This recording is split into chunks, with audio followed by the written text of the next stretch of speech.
ఆంధ్రప్రదేశ్ రాష్ట్రంలో పోలీసు వ్యవస్థ పూర్తిగా కూటమి గుప్పిట్లో ఇరుక్కుపోయిందని వైఎస్ఆర్ కాంగ్రెస్ పార్టీ ఎమ్మెల్సీ ఇస్సాక్ బాషా తీవ్ర స్థాయిలో ధ్వజమెత్తారు. నేడు స్థానిక కార్యాలయంలో ఏర్పాటు చేసిన మీడియా సమావేశంలో ఆయన మాట్లాడారు. రాష్ట్రంలో మహిళలకు, సామాన్యులకు రక్షణ కరువైందని, పోలీస్ వ్యవస్థ రాజకీయ నాయకుల తొత్తుగా మారిందని ఆవేదన వ్యక్తం చేశారు. రాష్ట్రంలో వరుసగా జరుగుతున్న పోలీస్ అకృత్యాలపై ఎమ్మెల్సీ ఇస్సాక్ బాషా హోంమంత్రి వంగలపూడి అనితను నిలదీశారు. రాష్ట్రంలో హోంమంత్రి ఉన్నారా, పని చేస్తున్నారా అని సూటిగా ప్రశ్నించారు.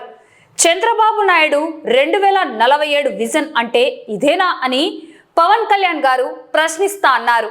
మరి ఇప్పుడు ఎందుకు నోరు మెదపడం లేదు అని ఆయన అడిగారు. రాష్ట్రంలో మహిళల భద్రత గాలిలో కలిసిపోయిందని, మహిళా హోంమంత్రి ఉన్నా ఫలితం లేదని ఆయన విమర్శించారు. రాష్ట్రంలో గత కొన్ని రోజులుగా జరుగుతున్న పోలీసుల వేధింపులు, లాకప్ డెత్ల గురించి ఎమ్మెల్సీ ఇస్సాక్ బాషా వివరించారు. బాధితుల పక్షాన వైఎస్ఆర్ కాంగ్రెస్ పార్టీ మాజీ ముఖ్యమంత్రి వైఎస్ జగన్మోహన్ రెడ్డి నిలబడతారని ఆయన హామీ ఇచ్చారు. న్యాయం జరిగే వరకు తమ పోరాటం ఆగదని స్పష్టం చేశారు. అందరికీ నమస్కారం. ఈరోజు ఆంధ్రప్రదేశ్ లో ఒక నెలన్నర రోజులుగా ఏమి జరుగుతోంది అనేది ప్రజలు ఒక షాక్ లో గురి చూస్తా ఉన్నారు. పోలీసు వ్యవస్థ ఎక్కడికి దిగజారింది, వాళ్ళ గుప్పిట్లోకి, కూటమి గుప్పిట్లోకి పోలీసు వ్యవస్థ ఎలా ఇరుక్కుపోయింది అని చెప్పడానికి ఎన్నో ఉదాహరణలు కనపడతా ఉంది. మే 6న విజయవాడలో కృష్ణాలంకలో మనకందరికీ తెలిసిందే సాయి కృష్ణది. ఈ రోజు వరకు ఆయన డెడ్ బాడీ గాని, కాల్ చేసినాము, బూడి చేసినామని చెప్తున్నా, ఆయన బూడిద గాని వాళ్ళ తల్లి రోధిస్తే ఈ రోజు వరకు దొరకలేదు. జగన్మోహన్ రెడ్డి గారు వెళ్లి పరామర్శించేంత వరకు ఆ కేసులో సీరియస్నెస్ కూడా రాలేదు. నేను మీ ద్వారా హోమ్ మినిస్టర్ గారిని అడుగుతా ఉన్నాను, పోలీసు వ్యవస్థ ఉందా, హోమ్ మినిస్టర్ గారు పని చేస్తా ఉన్నారా, మీరు ఏ రకంగా చేస్తా ఉన్నారనడానికి, ఏం చేస్తా ఉన్నారనడానికి మీ ద్వారా నేను సూటిగా అడుగుతా ఉన్నాను. దాని తర్వాత అదే కృష్ణలంక పోలీస్ స్టేషన్ లో అదే సిఐ నాగరాజు అతడు వేధింపులు తట్టుకోలేక ఒక సెల్ఫీ వీడియో తీసి సూసైడ్ నోట్ చెప్పి, నేను ఒక మాదిగ కులానికి సంబంధించిన వ్యక్తిని కాబట్టి నాకు ఈ రకంగా హెరాస్మెంట్ చేశారు, అందుకని నేను గుళికలు తాగి చనిపోతున్నాను అని చెప్పేసి సెల్ఫీ వీడియో తీసుకొని చనిపోవడం జరిగింది. క్రాంతి కుమార్ అనే వ్యక్తి అసలు ఏం చేయాలనుకుంటా ఉన్నారు ఆంధ్ర రాష్ట్రాన్ని, ఏ రకంగా చేస్తా ఉన్నారు మీరు, ఎందుకు ఆ రకంగా పోలీస్ వ్యవస్థ దిగజారిపోతా ఉంది. మొన్నటికి మొన్న నెల్లూరులో మురుగోలు పోలీస్ స్టేషన్ లో ఏడుకొండలు అనే వ్యక్తిని చిత్రహింసలు చేసి పోలీసులు లాకప్ డెత్ చేశారు. కాదు, అది లాకప్ డెత్ కాదు, చనిపోయినాడు, మందు తాగినాడు, గడ్డి మందు తాగినాడు అని మీరు మళ్ళీ చెప్తా ఉన్నారు. మనుషుల ప్రాణాలకు విలువ అనేది లేదా? మనుషులకు మీరు రక్షణ ఉండాల్సింది. పోలీసు వ్యవస్థ భక్షణ, మీరు రక్షక భటుల, భక్షక భటుల, మీరు ఎవరికి తొత్తుగా పనిచేస్తా ఉన్నారు? వ్యవస్థలు నిర్వీర్యమైతే ఈ భారతదేశం మనజాలుతుందా?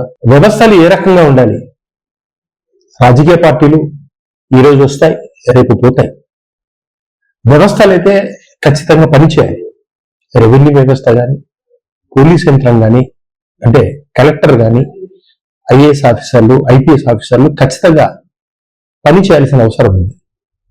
మీరు రాజకీయ నాయకులకు తొత్తులుగా మారి ఈ రకంగా చేసుకుంటూ పోతా ఉంటే, పోలీసు వ్యవస్థ మీద, రక్షణ వ్యవస్థ మీద ప్రజలకు ఉండే నమ్మకాన్ని మీరు వమ్ము చేస్తూ పోతా ఉంటే ఏ రకంగా ప్రజలకు ఇబ్బందులు అవుతాయి, వ్యవస్థ ఏ రకంగా దిగజారిపోతుందని చెప్పేసి మీ ద్వారా నేను అడుగుతాను. నిన్న మళ్ళీ ఒక వ్యక్తి పల్నాడు జిల్లాలో దరియా హుసేన్ అనే వ్యక్తి ఒక సివిల్ వివాదం, ఒక ప్రాపర్టీ 22లో ఉన్నటువంటి ప్రాపర్టీని అతను కొని తీసుకున్నాడు. వాళ్ళు ఏదో కంప్లైంట్ చేసినారు, దాన్ని ఖాళీ చేయమని చెప్పేసి పోలీసు వాళ్ళు సివిల్ వివాదంలో తలదూర్చి చేయడం ఎంతవరకు సమంజసమైనది? అతను డైరెక్ట్ గా కోర్టుకి వెళ్ళి ఒక డైరెక్ట్ ఆర్డర్ తీసుకొని వాళ్ళకి చూపించడం జరిగింది.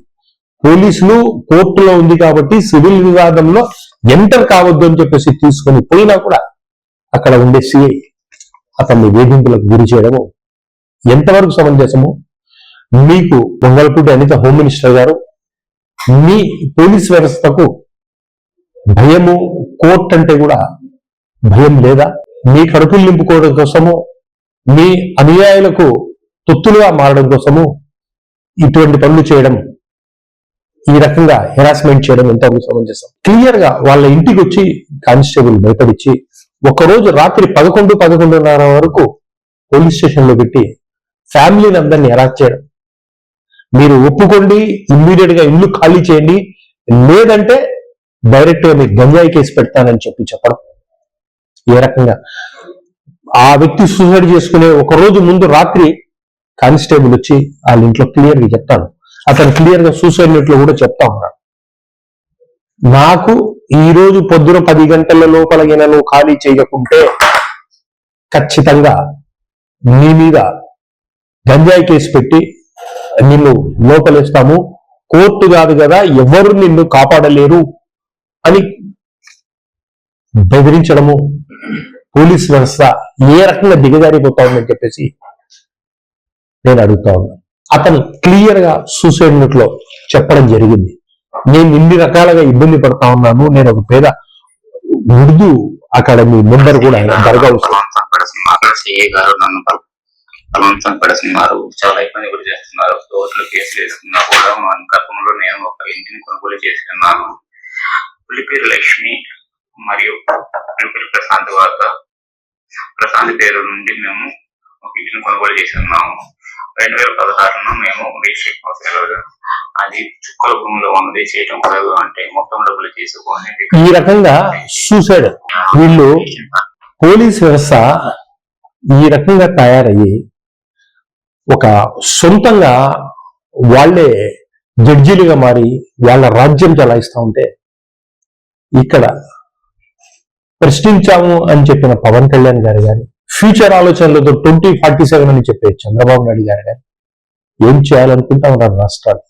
ఒక మైనార్టీ నాయకుడు చనిపోయినాడు, ఒక ఎస్సీ చనిపోయినాడు, సాయి కృష్ణ ఒక కాపు నాయకుడు చనిపోయినాడు. ఎంతమందిని మీరు చంపుతారు? ఇది రాక్షస రాజ్యమా? రావణ కష్టం చేస్తా ఉన్నారు ఆంధ్ర రాష్ట్రాన్ని మీరు. దీన్ని మేము పూర్తిగా ఖండిస్తా ఉన్నాం. నేను జగన్మోహన్ రెడ్డి గారికి కూడా ఈ విషయం తెలపడం జరిగింది. ఆ బాధిత కుటుంబాలకందరికీ మేము అండగా ఉంటాము.